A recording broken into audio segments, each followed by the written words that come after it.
Been a long day, but we are back on My 11 Circle presents Cricbuzz live because it's been not quite that last over finish that it was threatening to be, but nonetheless a seesaw battle that saw both teams firmly in charge at different parts of the game. So this is how it finished up, with Sri Lanka using all their experience despite that monumental collapse, getting to 201 all out and then conceding 14 runs in that Duckworth-Lewis target, which meant it looked like a fairly simple or routine 187 for Afghanistan to get in 41 overs. And for the longest time when the openers got going, it looked as if they were going to do it. Time very quickly to say congratulations to two sets of people. One is to the Sri Lankans and two is to the only man in the studio who stuck by them through thick and thin. Zaheer Khan, now proud recipient of the My 11 Circle Expert Couch. Yeah, with all the experience, he got it right. No, but actually, I was still thinking about the game, and it's just so baffling, isn't it? Like, Sri Lanka were always the favourite to win the game. The moment the game started and that first partnership was there. But somehow Afghanistan just kept coming back in the game, and you know, you sort of just become a fan of Afghanistan just for doing that, because after those first 15, 17 or till about 20 overs, they were not in the game. After that, to come this close, even after those 5 wickets which Sri Lanka took up front at 60 for 5, they just were not ready to give up. Yeah. And that's something which is amazing to see. So I was wondering, after winning this match, which team has taken more confidence going forward in the tournament? Sri Lanka was the favorite, but have they done enough right things in the game? I don't think they have. With batting also, they will be thinking, okay, we set the platform, again we let it slip. And didn't bat 50 we could have overs. scored so much, won the game so easily. With bowling also, it was the similar kind of tale. You got them to okay, the start you can let go because the two hard hitters are going to come strong, and they got away a little bit. But once you got back in the game, once you've taken 5 wickets, you would expect to finish that tail. The lower order can't be showing such a resilience for so long against the bowling attack which Sri Lanka had with 5 seamers. So that's something which they have to figure out. And even though Sri Lanka has won the game, I think morally or to go forward in the tournament, they have a lot of things to figure out. I mean, extras for one thing. 152 Afghanistan have scored. But you look at that number of extras, 17. That means 135. And so when the game is with such small margins, then you always have to do these basics right, which I still feel Sri Lankans are not doing. So yes, they should take the confidence from this game, but they still have a lot of work to do. On the other hand, Afghanistan will be sitting pretty and saying that, okay, we were so close to winning this match, and these kind of conditions also, we can put up a fight. It's going to give them a lot of confidence going forward in the tournament. Yeah, I think that's a good part of the format of the tournament, because it allows you, even from 2 defeats. What Zaheer said is important, because it's the confidence that you take into those games. If it's a 2-match series, you've lost both, that's it, you go home. Well, I think that's what makes Afghanistan so endearing to people who love cricket, right? Because there's so much conviction. It's that conviction that makes them endearing to people who watch, who are fans of the game, because they always have that conviction that we're going to make it, we're going to make it, we're going to take it till the end. Just to watch Najibullah bat the way he did, held one end up, and you felt like, okay, this game is done and dusted right now. But then no, he and I, built up a partnership, 64 runs, built up a resistance that made you feel like, hey, this game's, it's there and thereabouts, But credit must go to Nuwan Pradeep for the way he bowled. As in Zach was talking about how good a test bowler he is, and if he bowls those test match lengths, he'll be very effective, and that is exactly what he was. He bowled 41 dot balls in that 9 overs, so, and literally for next to nothing. He got 4 wickets, so his economy is really good, and he's also the man of the match, which obviously he must be after his performance. So, kudos to him. Kind of rescued Sri Lanka today, and going forward, it should be a huge confidence booster for him and for the team. It's confidence booster for him, yes, but of course, as they go forward, I think Zaheer Khan touched upon a very important point of the areas they need to concentrate on. They can celebrate the 2 points, but I think that's the only thing they can celebrate. Once you look at that, then you need to put everything aside and have a look at the bowling. Let's look at the points table and confirm those 2 points that Sri Lanka have got and now slipped to the middle there with everybody crowded on 2 points with that crazy win for the West Indies early on in the tournament, giving them that huge net run rate that maybe when it comes to semi-final time will count in the end. Also, Sri Lanka will be very happy that the Cardiff curse has been lifted. In the previous 5 games going into this game, they'd lost all 5 games in Cardiff. So, the fact that they got one win there at this stage in the tournament will give them a huge, I think will just kind of inspire the team a little bit. You could see in the way they were reacting to the win that, they were really happy and they've been working together as a unit and everyone's really enjoying the win, We asked you the other day about the impact Malinga has as a senior leader. And yes, you can sometimes say, yes, he's a senior leader. He's been a mentor and a player in the Mumbai Indians franchise. But the 3 for 39 he took today when you needed someone senior to step up with Lakmal having an off day and the last 2 wickets that he got. That's classic Malinga. You needed someone to start. Yeah. He started that and he finished it as well. Towards the end, someone needed to just make sure that the lower order batsmen don't get away, because you look at the margin, just 30-35 runs, which is not a lot. And looking at the approach which Afghanistan batsmen had, you could not relax. So someone had to finish the job, and Malinga was there, the right person to make sure that that he finishes on the right side. Of course, we've got lots of kudos, lots of praises to give out everywhere. While the man of the match might indeed be Nuwan Pradeep, and well done to him and to Sri Lanka, but the My 11 Circle MVP in terms of getting the maximum points does go to Mohammad Nabi. And I think it's been fantastic with bat and ball. They would have wanted him to stay a little bit longer with the bat in hand, of course. But nonetheless, when you take 4 for 30 and those 3 wickets in a single over, it's going to propel you to the top of the tree as far as points are concerned. Add to that the 23 runs that he scored, and there's a reason why he's the MVP on My 11 Circle. We, of course, will have a winner for that, and who is our champion for the day. And how many points has he got? That's important, because look at that. 595.5 in the Beat the Expert champion, with Dada Ka Wada being that if you can beat him, 5 times the amount of cash. And Prateek Kumar is the My 11 Circle Beat the Expert champion. That is a phenomenal. I mean, now that we are playing the game, we can tell that we are in the 250s, 300, 350 range. Yeah. And he's got 595. He's got twice as much as we do.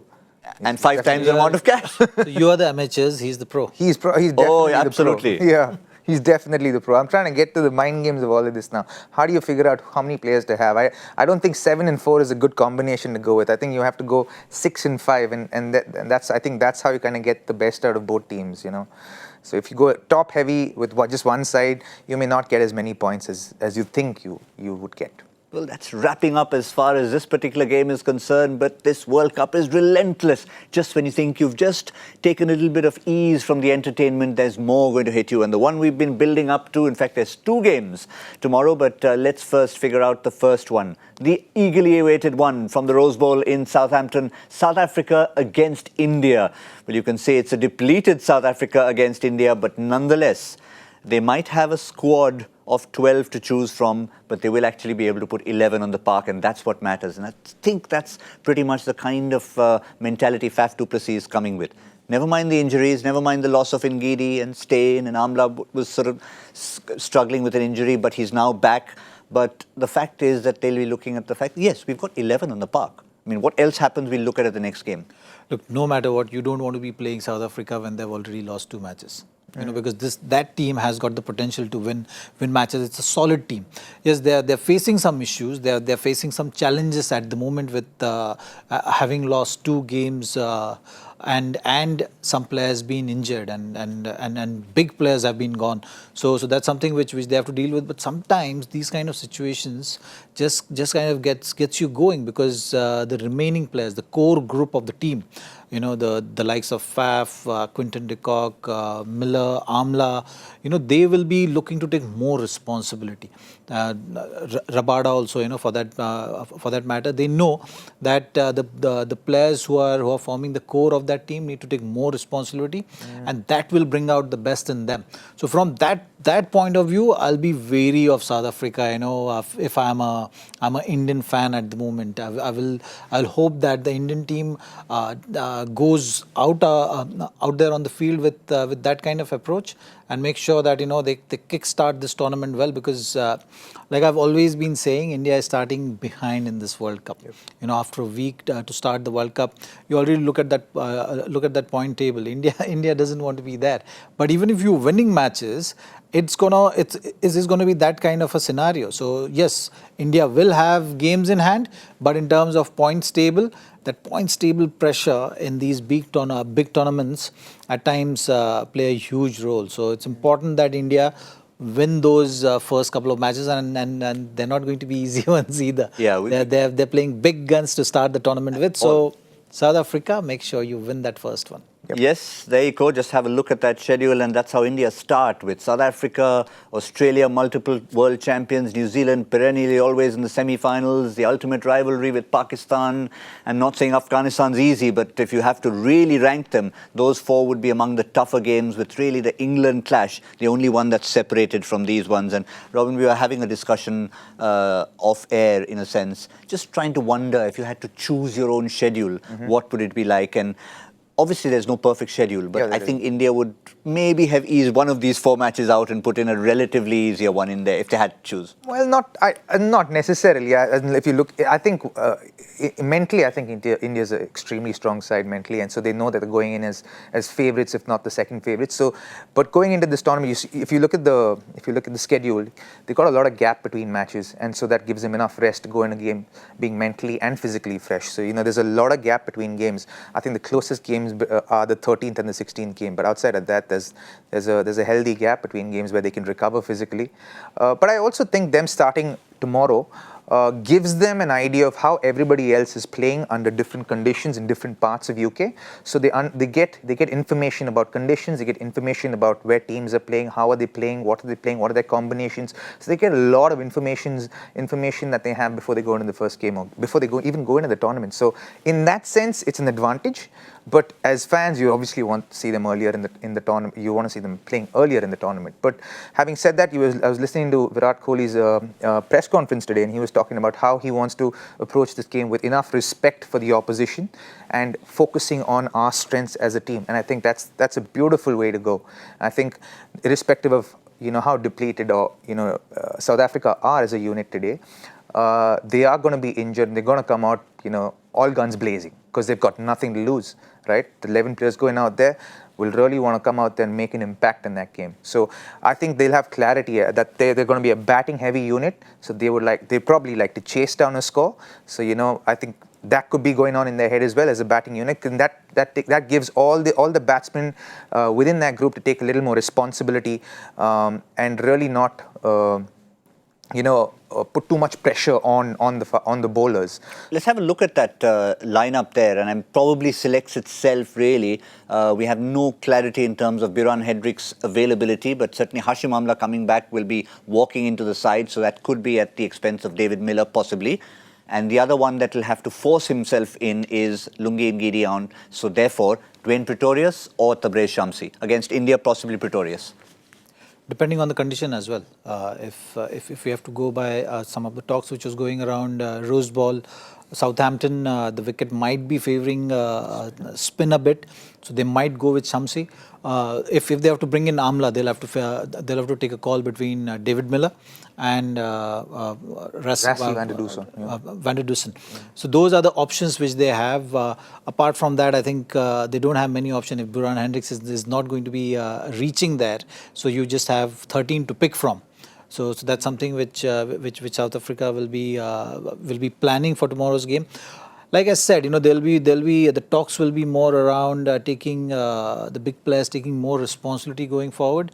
But from India's point of view, the press conference which you're talking about, I think there's some good good points and positives which came out of talk which Virat had with the media in terms of playing the conditions. You know, I like that thought process. I like the fact that he was talking about options and how the thought process has been behind selecting the squad and giving different kind of angles and selection criteria according to the condition, not really favoring the performances as per se. Obviously, they have their course sorted now over the last couple of years, but that extra options which they are looking at, and maybe, you know, Vijay Shankar, if there is help for seam, if there's help for spin, I think they're going to go in with Kedar for sure.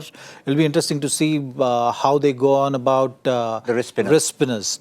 I think because the wicket is going to be on the turning side as we hear, and they're playing South Africa, you know, that gives them more confidence in playing two wrist spinners. Another call which they'll have to make is which two seamers are going to play. Jasprit Bumrah for sure is going to be part of that playing 11. There is no debate on that. Shami versus Bhuvi? Shami versus Bhuvi will be definitely a discussion which they'll be having. The think tank must be mulling over what is the right kind of call. KL Rahul pretty much has claimed that number 4 spot, we can safely say. So that's going to be the playing. I just had a doubt, Zach. So now, I heard that it was raining today in Southampton. So with that in mind, would you still go with two spinners, or do conditions in that sense also have an impact on who you're going to pick? You know? Look, then in that case, they might debate, you know, whether KL Rahul or stick to the original decision of the think tank saying that KL Rahul is a backup opener. Okay. And then go in with Vijay Shankar at number 4. And he can give you those 4-5 overs of seam bowling also if required. Just in case, Because I think pretty much against South Africa, they will be thinking, okay, two wrist spinners also because of the history in more South Africa. important. So if they're giving that a priority, then the other options you have to think about. That means two seamers. That means Hardik is your third seamer. And if the conditions are going to help the seam bowling, then might have another option which you can just play around with. But with history in Rose Bowl, it's generally seams around a lot. Conditions help. Well, generally, I mean, I've seen 2 paced wickets also at Southampton. Okay. So that's something, you know, which we'll have to wait and see what kind of surface is on offer tomorrow, and how good they're judging the surface. The team manager. Yeah, it's played all kinds. I mean, Shane Warne's played a lot there in Hampshire before, and obviously when he played there, I mean, he could turn it on anything. But when he played there, he used to enjoy the wickets at times. We've seen the quicker bowlers do their job. I've seen Test matches there where you've had sessions with 6 wickets fall. So, you know, you can have different situations. So Michael Vaughan, our resident expert in a sense, has been saying there's going to be a bit of spin. Quick one to you. Are you ready for your team tomorrow? You're 2-0 down on No, man. I'm actually reconsidering it. I don't want to keep losing like this to you. So if tomorrow is a double header, then are you allowed to pick players from 4 teams? No. So it's 2 separate games. Two separate teams. It's funny. You can actually pick as many teams as you want to, and actually apply into different contests within that app. So it's kind of strange. Let's remind everybody, My 11 Circle, this is what you need to do. Robin Uthappa is getting ready to make a good comeback, just like Afghanistan tried to do several times. And for the moment, I can gloat about being 2-0 up in 2 days. So just go to my11circle.com, pick your team, select a match. As I said, each match is an individual game. So once you've picked your match, get your 11 captain, vice captain, and remember, Big Dada is watching. He's always watching, but he's watching with a Vada. It's called Dada Kavada. Beat him and you get 5 times the amount of cash. Between us, there's no 5 times, 3 times. It's just 50-50. But even contest, it's been fun playing. Yeah, I'm probably going to seek the Zach Bai's advice tomorrow about who to pick in my 11. So come in a little bit early to work tomorrow. But after all this discussion we've been having, you're almost thinking that it's so much easier to pick from a 13-member squad. So South Africa actually have it a little bit easier to pick the squad. India, when you know you've got such a big squad, you've got a bit of a headache that way. But as we always say, it's a good headache to have for Team India. But it's a double header again. We've got a day-night fixture. And that is going to be between Bangladesh and New Zealand at the Oval. Now, these two teams both coming off a win. We've got India without a win. Of course, they haven't played a game. South Africa without a win after having played 2 games. But here's the day-night game with 2 winning teams coming in. Bangladesh will be on a huge high. New Zealand, of course, played really well against Sri Lanka, but in a sense, they were expected to win that game. But Bangladesh caused the upset of the tournament. And that's still going to be a talking point across the country. And they're going to go into this. I don't agree with you about the upset, though. Okay, fair I enough. don't think it's an upset. Fair enough. I Fair think enough. It was I mean, a good win. I have to It was a take that proper back. I'll get in trouble consolidating again win. with everyone in Bangladesh. I'm telling you, you're causing purely more on- issues to your visa to Bangladesh. I'm telling you with this. I apologize. I apologize. It was not an upset. It was a good first victory. As Mashrafi Mortaza said and the rest of the squad said, yes, it was an excellent first victory. Purely going on the rankings and pre-match expectations, shall we say, from some pundits, right? But Bangladesh will be taking that confidence of a good first victory into that. They'll have let the celebrations happen and now bring on the next team. Look, with Bangladesh, Afghanistan, all these teams, I keep saying one thing. They have to put runs on board. And once they put the runs on board, then suddenly the energy is different, planning, everything happens, everything falls into place that way. So again, against New Zealand, they should put runs on board. If they do that, then it'll be an interesting game to watch. Yeah. So you'd be, I mean, if you were a coach and you were talking about the toss, you would say, let's forget the conditions, we'd rather bat first in this sort of a scenario? They'll look to bowl first again. I think they've been put into bat by South Africa. So they will still take the similar kind of approach. I don't think they wanted to bat first. Yes, maybe after seeing that kind of result, if the conditions, overhead conditions are good, if the wicket is looking good, they might take that approach. Sometimes it works because there's no pressure of scoreboard while you're batting. And you can just bat freely once you see that first phase off. But always the key is going to be how Tamim is starting the innings, how Shaun Sarkar is starting with Tamim and Mushfiqur. Is someone who has been backbone of that batting lineup. Has been very consistent with his performances. So those are the key pointers. And then if you have the platform, the likes of Mahmudullah can come into play. Shakib also has been a very good all rounder for Bangladesh. So all in all, they have the resources. It's just about after a big win, how they're going to go about playing that next game is going to be important. Are they going to go with the overconfidence of the previous win, or are they going to go and take the positives and the confidence and say that the game again starts at 0-0. Let's just focus our energies and focus on the processes. That's very interesting. What Zach was mentioning, because I was just reading an interview that Mashrafi gave yesterday, was that we've got to win, but it's important for us to stay calm and take one game at a time. And I think that's what they're going to do. I think that's what they're going to look to do. I think irrespective of what happens with the toss and what they decide to do, I think they're going to make sure that they remain calm, because they have the tendency to kind of celebrate a little early, get a little excited and you remember that game in Bangalore. That one team is very emotional. Yeah, it's a very emotional team. It's also a very Bengalis emotional are country. emotional. Ask me, I know. Yeah, exactly. So I know very first close to Bangladesh. So it's a very emotional country. So it's very important that they keep their nerves in check. And I think as a leader, he's got his finger on the pulse, and he's mentioned to his team that it's important that we stay calm and we treat this game as another game. We've got momentum on our side. Let's make sure we do our basics right. I think what they need to do, irrespective of them bowling or batting first, would be to get off to a good start. Tick that box, move on to the next thing. I think as a batting unit, with Shaun Sarkar batting the way he is, gives Tamim the opportunity to settle in, get in, take his time. And once Tamim gets in, that he's a dangerous batsman. So I think their key as far as batting is concerned would be not to lose wickets in the first 10-12 overs. If they're able to achieve that, they're a dangerous side. Because with Shakib and Mushfiqur, they're always, more often than not, have had a 50-run or above that partnership. But just looking at that squad there, I mean, I know Zaheer Khan mentioned the strengths, you've mentioned the strengths. So am I to assume that both of you are saying don't touch the winning combination, even though you've got the depth, you've got Liton Das as an option with the batting, Sabir Rahman with the attack, and of course Abu Jayed and Rubel Hussain as backup seamers? I don't think both teams will make any changes. I think they'll go with the same squads. They won't. There might be one in New Zealand side. Saudi, they might look to bring back Saudi possibly. If he's fit. In place of who, they'll have to debate. But because Matt Henry's bowled well. Yeah. They've all bowled well. Lockie Ferguson is their death bowler. Trent bowls unless they sacrifice a Jimmy Neesham to try and get in the specialist bowler, assuming that if they're saying, okay, we don't want number 8 to be winning matches for us, or number 7, let's at least rely on our batsmen doing well and get the extra wickets in from Tim Saudi.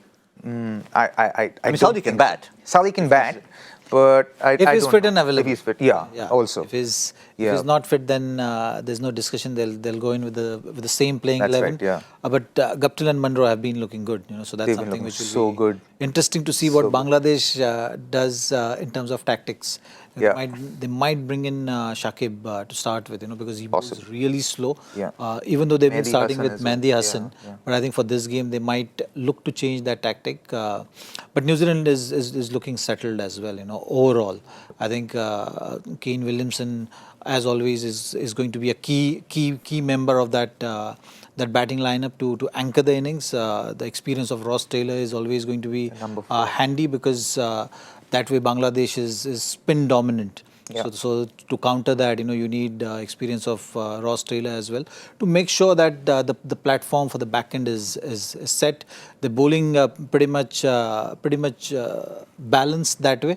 You have Santner also contributing in any kind of conditions, and oval at times does help the spin bowling. So that's something which will be interesting to see. That's another change which New Zealand might be mulling over in terms of if the wicket is on the slower side. Sodhi might be an option come into play as well. Which they might. Though the early suggestions are, New Zealand are one of those typical sides who likes to give their hand early. And test matches, they name their 12 couple of days before at times. So Tom Latham at least suggested possibly no changes. So it's going to be the tough rugby playing Kiwis against the emotional Tigers from Bangladesh. The half of me is emotional, of course. Yes. And another Bengali, another very emotional Bengali who gets extra emotional when it comes to see how many people will answer his questions. At times the questions come in before he's finished asking it. At times it could be a little bit tougher. Being a World Cup, he's upping the ante. This time around, we had stumped both Zaheer Khan and Robin Uthappa when the question was flashed earlier, but I know there's so many of you out there who were just waiting to jump on it. Here's the question once again, today's Joy Factor question. Travis Dowlin, the West Indian batsman, played 11 ODIs, only Test century against Bangladesh in 2009. That's not important, but why is he remembered in India? And here is the answer.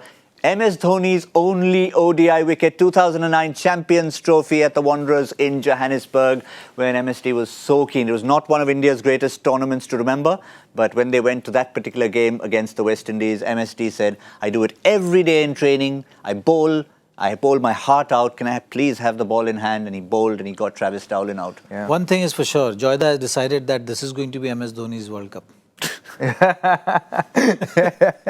Yes. I think this is the second answer. Second one? Yes, it MS is. Dhoni. He has decided that it's going to be MS Dhoni's World Cup. So let's just have questions all around. That's the emotional side of him coming out. But I've just noticed a pattern with Joyda's questions. I want to check if it's right. Over the next couple of days, I will get back to the audience and I'll say. Oh, so that itself is a question. Yes. What is the pattern? There is a pattern there, guys. All right. You just need to figure it out. There is a pattern. So that is something for you to sleep on. Yes, you've already answered the question before we reveal the winner. So next time you have to answer after this is hashtag Cricbuzz Live. Tell us what pattern Robin Uthappa has spotted in Joy Bhattacharya's questions. Right? We want you to write back with us.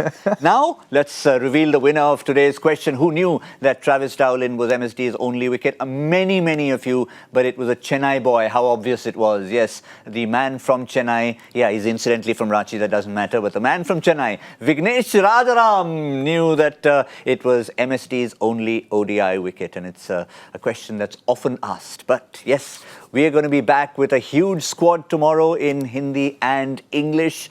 And everyone will be in the studio. Mohammad Kaif will join us. Robin Uthappa will be there. Zaheer Khan will be there, as will Ashish Nehra joining you in Looking Hindi. forward Oh, to that's going to be first fun. match lethal. of Indian with two left-armers talking Two about the game. left-armers. That's going to be lethal.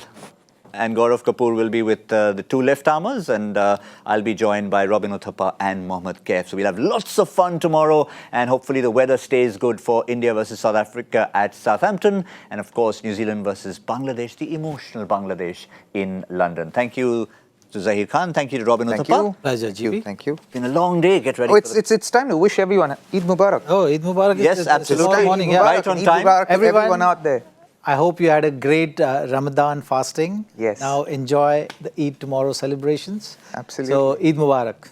Yes, wonderful way to finish. And from all of us on the Cricbuzz Live team, it's Eid Mubarak to everyone out there.